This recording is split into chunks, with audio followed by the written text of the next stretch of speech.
अस्सलाम वालेकुम स्टूडेंट्स, आज के इस वीडियो लेक्चर में हम डिस्कशन करने जा रहे हैं class 9 biology KPK text book board Peshawar का एक next topic significance of transpiration की अहमियत क्या है। इस लेक्चर से रिलेटेड जो आज के हमारे ऑब्जेक्टिव्स होंगे, सबसे पहले कि आप सिग्निफिकेंस ट्रांसपायरेशन की सिग्निफिकेंस उसकी अहमियत बता सकेंगे। इसके अलावा आप ये भी बता सकते हैं कि ये जो ट्रांसपायरेशन है इसको नेसेसरी इविल भी कहा जाता है। नेसेसरी इविल इसको हम क्यों कहते हैं, एक ज़रूरी मसला है, मतलब है तो ज़रूरी लेकिन इससे प्रॉब्लम भी क्रिएट हो सकते हैं, तो ये भी आप बता सकते हैं। तो चलिए स्टार्ट करते हैं। सिग्निफिकेंस ऑफ ट्रांसपायरेशन जो है ये बहुत ज़्यादा इंपॉर्टेंट एक प्रोसेस होता है। सबसे पहले ट्रांसपायरेशन को अगर हम वैसे जनरली डिफाइन करना चाहें तो हम कहते हैं कि प्लांट्स के एरियल पार्ट से जो वाटर वेपर्स की सूरत में निकल रहा होता है, तो इस प्रोसेस को हम ट्रांसपायरेशन कहते हैं। ट्रांसपायरेशन एक इम्पॉर्टेंट प्रोसेस होता है लाइफ के लिए, और कहते हैं ये लीव्स को ओवर हीटिंग से भी बचाता है, क्योंकि जब टेम्परेचर बहुत ज़्यादा होगा और बार बार पानी जो है वो उन लीव्स में से गुजर कर आएगा तो क्या होगा, वहाँ पे कूलिंग इफेक्ट प्लांट को प्रोड्यूस करेगा। तो ये क्या करेगा, ओवर हीटिंग से भी बचाते हैं। तो ये आपका पहला पॉइंट हो जाता है। नेक्स्ट कहते हैं जो रूट्स होते हैं वो कॉन्स्टेंटली पानी एब्जॉर्ब करते जाते हैं, और यही वो रीज़न होता है कि जिसकी वजह से प्लांट्स क्या करते हैं, एक्सेस वाटर और जो साल्ट्स होते हैं छुटकारा पा सकते हैं। तो ये दूसरा पॉइंट हो जाता है। नेक्स्ट आपसे कहते हैं कि जो ट्रांसपायरेशन है, transpiration from leaves create a pulling force on the water in the xylem tissue to stem और ऑफ स्टेम एंड रूट्स। अब देखें, जैसे जैसे ट्रांसपायरेशन होगी ना, तो ऊपर जितना भी पौधों के अंदर पानी मौजूद होगा ना, वो तो इवापोरेट हो जाएगा, फिर उसकी जगह नीचे से पानी आ जाएगा। सो यहाँ पर एक पुलिंग फोर्स क्रिएट हो जाएगी। जैसे एक ये देखिए, एक आपको यहाँ पे एक वेस्कुलर ट्यूब्स है, जैसे जाइलम टिश्यू है। तो जब यहाँ पे सारा का सारा पानी मौजूद है, जब ये सारा का सारा ऊपर जाएगा तब ही जाके नीचे से न्यू पानी आ जाएगा ना। तो यानी यहाँ पर एक पुलिंग फोर्स होता है वो क्रिएट होता है। Pulling force causes the water to rise up in the xylem tissue, और ये जो पुलिंग फोर्स होता है इसी वजह से जो जाइलम टिश्यूज़ होती हैं वो पानी ऊपर जा सकता है। इसके अलावा ये तो इन्होंने तीसरा पॉइंट आपको बता दिया। अब फोर्थ पॉइंट में आपको बताते हैं कि ट्रांसपायरेशन की वजह से जो मेसोफिल सेल्स होते हैं वो मॉइस्ट रहते हैं, वो नमी उनके अंदर रहती है। And this helps in gaseous exchange, especially the absorption of carbon dioxide, which is essential for photosynthesis. तो ये कार्बन डाइऑक्साइड की एब्जॉर्प्शन के लिए भी ज़रूरी होती है। तो ये आपका फिफ्थ वन पॉइंट हो जाएगा।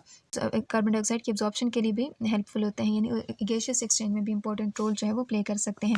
आप जानते हैं कि फोटोसिंथेसिस का जब प्रोसेस होता है तो उस दौरान कार्बन डाइऑक्साइड प्लांट लेता है और ऑक्सीजन बाहर निकालता है। उसके बाद कहते हैं अब यहाँ पे जो दूसरा पॉइंट आपका, हमारा जो दूसरा ऑब्जेक्टिव था कि ट्रांसपायरेशन को नेसेसरी इवल कहा जाता है, एक ज़रूरी मसला उनको कहा जाता है। क्यों कहते हैं, ट्रांसपायरेशन जो होता है वो इंपॉर्टेंट रोल प्ले करता है नॉर्मल फंक्शनिंग ऑफ प्लांट के जो नॉर्मल फंक्शंस होते हैं उसको परफॉर्म करने के लिए ट्रांसपायरेशन एक अहम किरदार अदा करता है। और कहते हैं इट में प्रूव हार्मफुल, ये कभी कभी नुकसानदेह भी साबित हो जाता है अगर सोइल के अंदर पानी की डेफिशिएंसी हो जाती है। अगर पानी की डेफिशिएंसी ज़मीन के अंदर आ जाए तो फिर ये नुकसानदेह भी हो सकता है। और ऐसे कंडीशन में ट्रांसपायरेशन अगर होगी तो प्लांट मुरझा जाएगा, विल्टिंग हो जाएगी, मुरझा जाएगा प्लांट।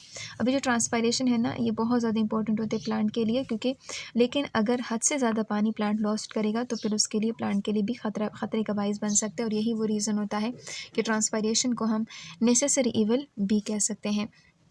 अब यहाँ पर साइंटिफिक इन्फॉर्मेशन में एक टर्मिनोलॉजी आपको बताई गई है, इवापोट्रांसपायरेशन।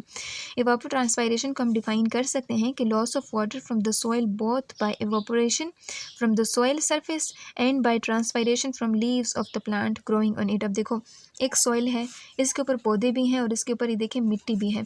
तो मिट्टी से डायरेक्टली अगर पानी जो है वो बाहर हवा के अंदर शामिल हो रहा है, या दरख्तों से जो पानी है वो इवापोरेट हो रहा है, तो यहाँ पे दोनों सूरतों में पानी जो है वो ज़मीन से निकल रहा है। तो इसके लिए एक प्रॉपर वर्ड इसके लिए यूज़ किया जाता है, इवापोट्रांसपायरेशन इसके लिए यूज़ किया जाता है।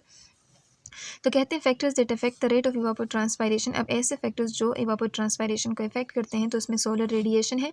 अगर सोलर रेडिएशन ज़्यादा होगी तो इवापोट्रांसपायरेशन बढ़ जाएगी, क्योंकि जितनी ज़्यादा रोशनी इसके ऊपर पड़ेगी, लाइट इसके ऊपर पड़ेगी, तो ज़्यादा पानी जो है वो वेपर्स में कन्वर्ट हो जाएगा। इस तरह ज़्यादा पानी, अगर ज़्यादा रोशनी इस प्लांट के ऊपर पड़ेगी तो फिर ज़्यादा पानी जो है वो वेपर की सूरत में प्लांट इसको लॉस्ट करता जाएगा, मतलब ट्रांसपायरेशन होती जाएगी। Vapour pressure, atmospheric vapour pressure है, टेम्परेचर है, विंड है, सॉइल मॉइस्चर है, तो ये सारी चीज़ें जो होती हैं वो इवापोट्रांसपायरेशन के ऊपर असरअंदाज होती हैं। सो हमने सिग्निफिकेंस ऑफ ट्रांसपायरेशन की बात की। हमने कहा कि ट्रांसपायरेशन जो है वो लीव्स को ओवर हीटिंग से भी बचाता है। दूसरा कि जो एक्सेसिव साल्ट्स होते हैं, वाटर होते हैं, वो भी प्लांट से बाहर निकलते हैं इसके ज़रिए। एक पुलिंग फोर्स क्रिएट करते हैं जिसकी वजह से जाइलम टिश्यूज़ के अंदर कॉन्स्टेंटली पानी ऊपर वाले पार्ट्स तक जा रहा होता है। ये 3 पॉइंट्स हो जाते हैं। 4 पॉइंट में आपको बताते हैं कि मेसोफिल सेल्स हमेशा मॉइस्ट रहते हैं, नमी उनके अंदर रहती है और ये गैसियस एक्सचेंज में इंपॉर्टेंट रोल जो है वो प्ले करते हैं, लेकिन साथ साथ में नुकसानदेह भी हो सकते हैं। अगर हद से ज़्यादा इवापोरेशन होगी तो प्लांट की विल्टिंग का बायस भी बन सकता है। सो नेक्स्ट इंशाल्लाह हम ट्रांसपोर्टेशन ऑफ वाटर की बात करेंगे।